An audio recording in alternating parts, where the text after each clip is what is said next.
So we use timber from sustainably managed forests. Like in Uganda, we source from Busoga Forestry Company near Jinja. And this timber is treated against termites. It's well seasoned, it's properly planed and processed. And then we bring it to our workshop, prefabrication workshop. The carpenters, they put everything together basically. And basically they make a prefab structure that will, after a few weeks, be transported to the site of the client. And then on site, it only takes like 1 or 2 days to put everything together. In the workshop, it takes 2 weeks.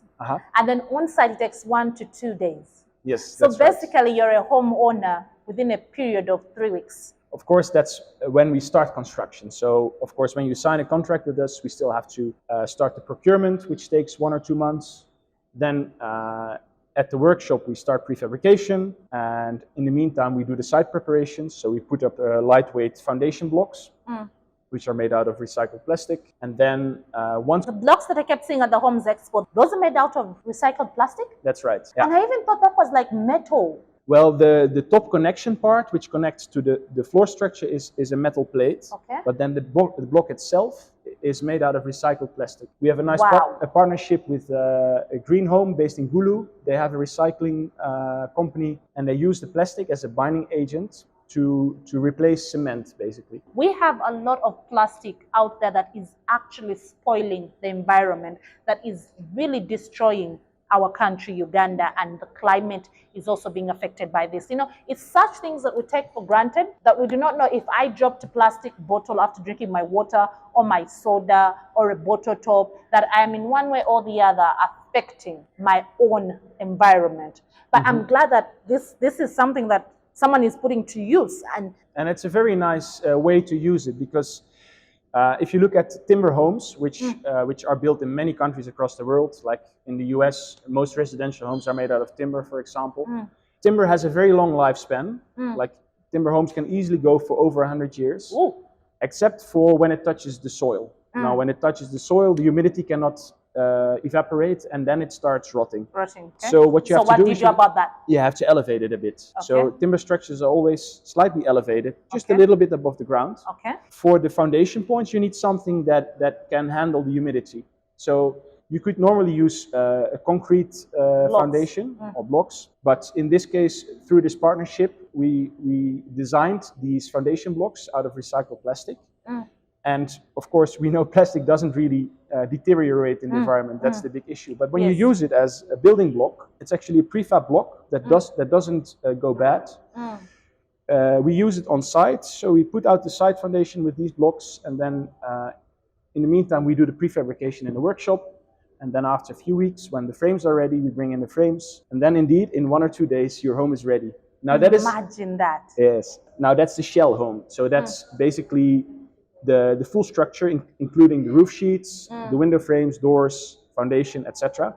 And then, of course, on site, we still need a few weeks to do finishings, like some paintworks. So basically, in a couple of 3 to 4 months, you're a full home owner. Exactly. You can move into your house and have your house warming. Yes. So Ugandans, we're not so open to the whole fact of having our homes made out of timber.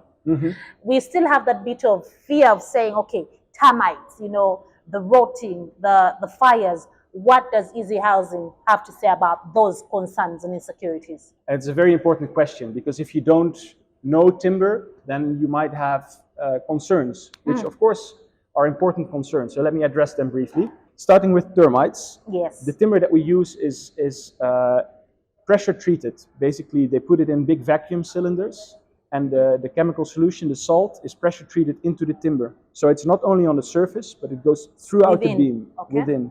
When a termite tries to eat the timber, it will die. So there's no concerns. It's basically the same treatment that also used on those eucalyptus transmission poles. If the timber in the structure is not exposed to rain, etc., it doesn't wear off. So it can last for at least 100 years. Speaking of weather, actually, I'm glad you brought up the issue of rain. Uganda's weather is not like the Western world weather. How is that for Uganda with the timber housing? it doesn't affect it. Of course, you have to make sure that you address, like if you have a roof leakage or something and you don't address it, like with any house. Just like with any house, it will affect it. That yes. will affect it. Yes.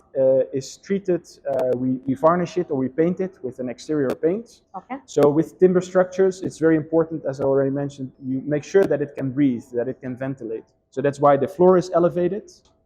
It's like also the protection layer of the core structure inside. So the water doesn't get to the core structure, and the facade, it does get some rain, but it can breathe, it can ventilate, it can dry. Before we actually even go to that, I'll make a disclaimer. Just like any other property can catch fire if you actually mishandle it. If you left the gas running in your home and someone lit a match, it's bound to catch fire. Let's leave the technicalities for now. We shall make sure we visit one of Easy Housing's projects, because when we talk about them, I have seen them on paper and I am in love. I have seen videos of them. What are your different price ranges for your properties? Because those blew me away. I would like you to tell the audience. We start with a one-bedroom studio, which is a 25 square meter net home, for 27 million Uganda shillings, including VAT. That's for the shell home. So you still have to do the kitchen, the sanitation, and the electricity. But for the shell home, you're good for 27 million. And then the 2-bedroom and 3-bedroom? We have a compact 2-bedroom option that starts from, I believe, 37 million, including VAT. And the 3-bedroom, which is around, I believe, $12,000, so it must be around 45 million. Yes, yes. 45 million. That is truly affordable. So, in conclusion, Mr. Wolf, if someone wanted to know much more about Easy Housing, where can they find you? Where are you located? I think the best way to find us is to go to uganda.easyhousing.org or easyhousing.org/Uganda. And there you can find all our contact details. We have an office in Bugolobi at Venture Labs Africa. And we opened the new workshop. Lovely. We're now starting the prefabrication of a few projects in Entebbe and Kampala. That was it for Mr. Wolf, Easy Housing. I will assure you, I have heard of the project. I have seen everything on paper. I have seen everything in video form. Now I want to take you, my audience, down to the actual ground for us to see how all this magic is being made. It was a pleasure having you inside, and thank you for choosing to participate in the recently concluded Homes and Property Expo. Yeah, thanks for having me, Christabel. It was my pleasure, and looking forward to showing more of us. Surely, soon, we're coming down to the site. You're most welcome. Thanks. Thanks.